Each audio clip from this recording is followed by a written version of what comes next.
जो दिल्ली से अपना धौला कुआं से गुड़गांव से अपना कौन सा जो आखिरी दिल्ली का हरियाणा का गांव है मानेसर, तो हम लोग एक हवा में चलने वाला पॉन्ड सिस्टम तैयार कर रहे हैं। वर्ल्ड की सब टेक्नोलॉजी आई है और उसमें हवा में पॉन्ड्स होंगे, वो 25 से 130 सीटर का, और वहां से लोग बैठकर ऊपर के ऊपर चले जाएंगे तो गाड़ी नहीं इतना कम होगा। दूसरा, मैं आपको वो फिल्म भेज दूंगा। आज ही नागपुर में हमने टेंडर इश्यू किया पहले पायलट प्रोजेक्ट का। 135 सीटर बस है, डबल बस जोड़कर, उसके ऊपर फ्लैश चार्जिंग है। वो बस स्टॉप पर खड़ी रहेगी, फ्लैश चार्जर नीचे आएगा, बस चार्ज होगी। बस के अंदर एग्जीक्यूटिव क्लास की सीटें हैं, बस एयर कंडीशन है, जैसे एयर होस्टेस होती है वैसी बस होस्टेस भी होगी, चाय पानी नाश्ता भी मिलेगा। 120 किलोमीटर के बस चल सकती है। और ये जो बस है इसका किराया, ये जो डीजल बस चल रही है जिसमें हॉर्न चढ़कर सब बजता है, वो बस के किराए से 30% कम होगा। और ये सिस्टम अभी पायलट प्रोजेक्ट का आज ही टाटा और एक ही करके 2 कंपनी है, और फ्लैश चार्जिंग सिस्टम हिटाची और सीमेंस के पास है। हम पहला प्रोजेक्ट सक्सेस होने के बाद दिल्ली से जयपुर, दिल्ली से देहरादून, दिल्ली से चंडीगढ़, सब जगह पर, मुंबई से पुणे, मुंबई से नासिक, हैदराबाद से बेंगलोर, ये इस प्रकार की एक बड़ी पब्लिक ट्रांसपोर्ट कंफर्टेबल, जब आप लैपटॉप पर अपने टीवी पर देख सकोगे, आप काम करते करते बस में बैठकर जाओगे। तो धीरे धीरे लोगों में मास रैपिड ट्रांसपोर्ट को इनकरेज करना, ये हमारा प्रयास है। तो इससे बड़े प्रमाण पर लोग उसमें जाएंगे तो इसका भी फायदा होगा, और लोग फिर अपनी गाड़ियां यूज नहीं करेंगे तो थोड़ा कम होगा ट्रैफिक। जी, अंतिम कुछ सवाल सर।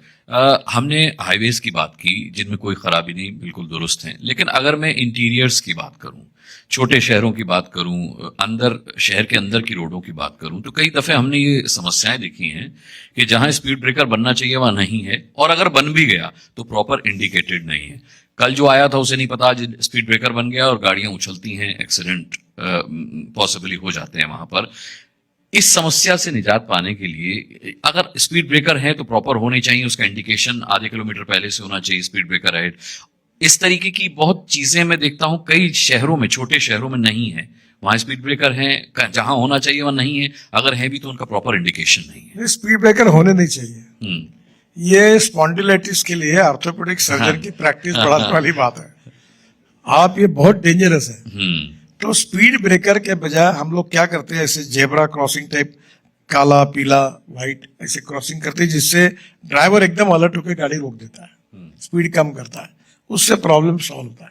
फिर हम लोग आज सोलर ट्रैफिक सिग्नल लगाते, अगर वो है तो लोग उसमें, गाड़ियां नहीं है तो क्रॉस कर सकते हैं। जो बड़े बड़े स्पीड ब्रेकर लगते हैं वो अच्छे नहीं है।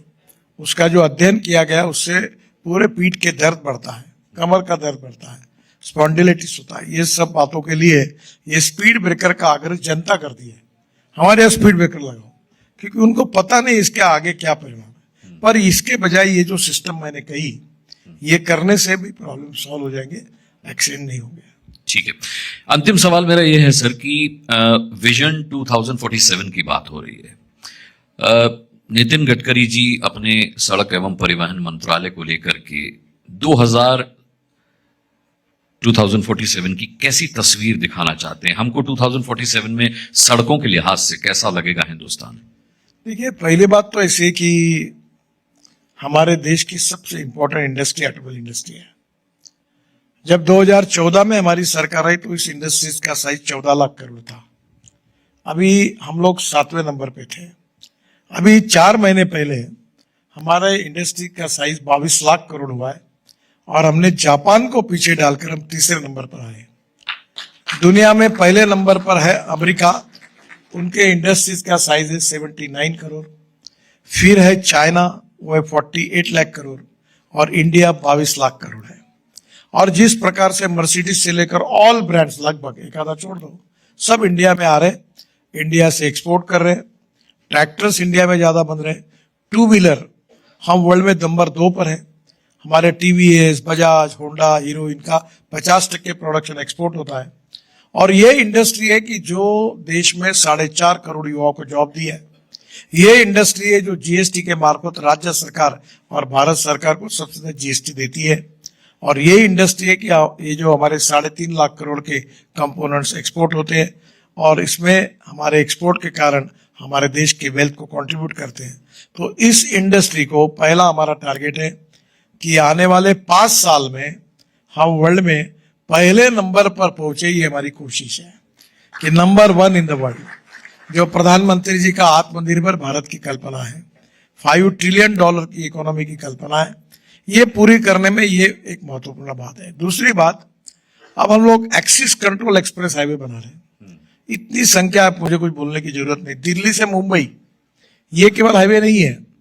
हम हमारे बचपन में भाषण में बोलते थे कश्मीर से कन्याकुमारी तक। मैं केवल एक ही उदाहरण बताता हूँ आपको। मनाली से निकलकर रोहतांग पास आने के लिए 3.5 घंटे लगते हैं। अब अटल टनल बनी है, 8 मिनट में आते हैं। फिर वहां से निकलकर लद्दाख ले आने के लिए हम 8 टनल बना रहे, रोड बड़ा बना रहे। और लद्दाख ले आने के बाद कारगिल के नीचे जोजिला टनल 12,000 करोड़ की आशिया की सबसे बड़ी टनल हम लोग बना रहे, 75% काम पूरा हुआ। उसके बाद में हमारा जेडमोर टनल पूरा हो गया। फिर हम श्रीनगर आते हैं और श्रीनगर और जम्मू के बीच में हम 36 टनल बना रहे हैं, उसमें से 23 पूरी हुई है। और जम्मू आने के पहले राइट हैंड पलट कर कटरा से हम दिल्ली कटरा एक्सप्रेस हाईवे से डायरेक्ट दिल्ली आते हैं और दिल्ली आने के बाद दिल्ली मुंबई हाईवे से जुड़कर सूरत जाते हैं। सूरत से अभी उत्तर से दक्षिण जाने के लिए आपको मुंबई, पुणे, सोलापुर, कोल्हापुर जाना पड़ता है, पर सूरत में भी आपको नया रोड बना रहे हैं ग्रीन। सूरत से नासिक, नासिक से अहमदनगर, अहमदनगर से सोलापुर, सोलापुर से कर्नूल और कर्नूल से कन्याकुमारी, त्रिवेंद्रम, हैदराबाद, चेन्नई, बेंगलोर, पूरा साउथ। तो ये कश्मीर से कन्याकुमारी तक है और ये पूरा एक्सिस कंट्रोल रोड है। और जिसके कारण ये दिल्ली से जो चेन्नई ये डिस्टेंस है, ये 340 किलोमीटर कम होगा।